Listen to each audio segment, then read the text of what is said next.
Hello everyone, আসসালামু আলাইকুম। আজকে কোর্ট থেকে চলে গেলাম জয়নুল আবেদিন পার্কে। এখানে এসে দেখি 30 টাকার দোলনা। জয়নুল আবেদিন পার্কে ব্রহ্মপুত্র নদীর উপরে 30 টাকার দোলনায় বসে গেলাম দুল খেতে। আমার মতো কাদের দুল খাওয়ার প্রয়োজন সবাই চলে আসেন। যারা দুল খেতে ভালোবাসেন তারা আমার মতো চলে আসেন 30 টাকার এই দোলনায় চলে আসেন।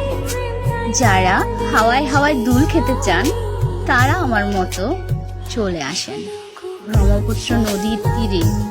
দেখতে দেখতে দুল খাবেন, সত্যি কি যে মজা, না উঠলে বুঝতে পারবেন না।